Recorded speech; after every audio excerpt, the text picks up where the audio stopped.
कहा कि जब मैंने पूछा कि सर मानदेय बढ़ोतरी की कब तक हो जाएगा, मैंने यही उनसे सवाल पूछा, तो उन्होंने कहा कि इसका जल्द से जल्द समाधान हो जाएगा। और कल हमने इसीलिए माननीय मुख्यमंत्री जी से मुलाकात की थी और माननीय मुख्यमंत्री जी भी की भी सहमति है, तो आप लोग निश्चिंत रहे और जल्द से जल्द आप लोग की समस्या का समाधान होगा। जी विक्रम सिंह, बातचीत से क्या रहा और बाकी आपकी और किसी अधिकारी से मुलाकात हुई कि नहीं हुई? वापस आप लखनऊ निकल लिए, लखनऊ से गोरखपुर निकल लिए और क्या और किसी गया था 19 दिसंबर की जो हमारी बैठक हुई थी, उस बैठक की कार्यवृत्ति के लिए मैं गया था एनेक्सी भवन, लेकिन वहां पर कार्यवृत्ति अभी जारी नहीं हो पाई है। जो अधिकारी कह रहे थे उन्होंने कहा कि हमारी बड़ी व्यस्तता है, तो हम इस हफ्ते के अंत तक आपकी कार्यवृत्ति को जारी कर देंगे, ऐसा उन्होंने कहा है। तो हम उम्मीद करते हैं कि जल्द से जल्द 19 दिसंबर की जो बैठक हुई थी उसकी कार्यवृत्ति भी जारी हो जाएगी। और सबसे बड़ी बात है मानदेय को लेकर, उन्होंने कहा कि जल्द से जल्द हम मानदेय का आपका आ जाएगा बढ़ोतरी का, और माननीय मुख्यमंत्री जी से हमारी इसी बात को लेकर चर्चा हुई है और वो भी उनकी भी सहमति है। और महिलाओं के जो अंतर्जनपदीय ट्रांसफर है, विक्रम सिंह, क्या बातों से ये लग रहा था कि इसी जो छुट्टियां हैं इन्हीं 15 दिनों में कुछ निराकरण हो जाएगा?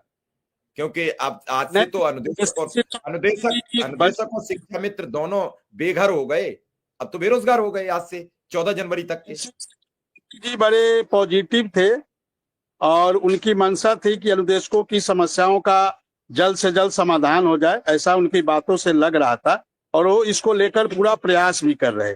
उन्होंने इस बात को कहा भी कि देखिए इन्हीं सब बातों को लेकर हम माननीय मुख्यमंत्री जी के पास गए थे और उनकी भी सहमति है और हम जल्द से जल्द प्रयास करेंगे कि आपकी सारी समस्याओं का समाधान हो जाएगा। विक्रम सिंह, इन सब चीजों की बात बिल्कुल मैं आपकी बात से सहमत हूं, क्योंकि ना तो आप मंत्री हो ना मुख्यमंत्री हो, जो खबर लाए हो जितनी बातचीत हुई उतनी ही बता सकते हो। तो आपकी कार्यवृत्ति नहीं मिल पाई आज जाने के बाद या कुछ रहा? कार्यवृत्ति अभी सर बन नहीं पाई है और उन्होंने कहा है कि थोड़ी व्यस्तता होने के नाते कार्यवृत्ति बन नहीं पाई है। इस हफ्ते के अंत तक हम कार्यवृत्ति अवश्य जारी कर देंगे। आप इस हफ्ते के अंत तक आकर कार्यवृत्ति ले लीजिएगा। तो 5 तारीख को मंत्री जी से फिर मुलाकात होगी? अब 5 तारीख को बाबू कल्याण सिंह जी की जयंती है, उनका जन्मदिन मनाया जाएगा। अब देखते हैं, प्रयास करेंगे कि उस दिन के कार्यक्रम में शरीक हो और एक बार फिर से माननीय बेसिक शिक्षा मंत्री जी का सानिध्य प्राप्त हो, उनका आशीर्वाद लिया जाए। ऐसा मेरा प्रयास रहेगा कि 5 तारीख और 5 तारीख रविवार का दिन है, तो हम प्रयास करेंगे कि एक बार फिर से 5 तारीख को बाबू कल्याण सिंह जी की जन्मदिन के अवसर पर हम भी वहां पधारे अपनी पूरी टीम के साथ। जी विक्रम सिंह, क्या 12 महीने का जो जिक्र चल रहा था, लगातार 11 महीने का मानदेय मिलता है, उसमें जैसे कस्तूरबा गांधी बालिका विद्यालय के जो अनुदेशक हैं, जो काम करने वाले हैं शिक्षक, उन्हें 11 महीना 29 दिन मिलता है। तो क्या इस पर कुछ चर्चा हुई? मंत्री जी ने इस पर भी कुछ कहा कि ऐसा भी कुछ करने का प्लान बनाया है? इसके बारे में भी बताइए।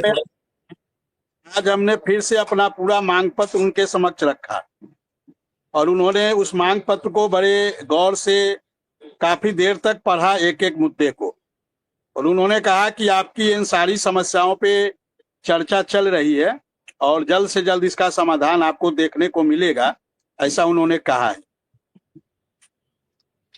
इस बार मुख्यमंत्री कार्यालय क्या आपने अपना लेटर नहीं भेजा है कि हमें मुख्यमंत्री जी समय दें मुलाकात के लिए? नहीं, वहां तो हम लगातार फोन करते रहते हैं, लेकिन अभी तक समय मिल नहीं पाया है। फिर मैं प्रयास करूंगा और उम्मीद है कल तो नववर्ष है, तो शायद मुख्यमंत्री जी गोरखपुर में रहे तो शायद आप नववर्ष की मुलाकात हो, बधाई हो आपस में। नहीं, मुख्यमंत्री जी इस नववर्ष को लेकर बहुत उत्साहित नहीं रहते हैं। नहीं, अब मुख्यमंत्री के नाते मनानी तो पड़ेगी, उत्साहित रहो चाहे मत रहो। उत्साहित रहने से और न रहने से कोई असर नहीं होता, लेकिन सरकार में हो तो ये सारे काम करने पड़ते हैं, आप करो न करो, लेकिन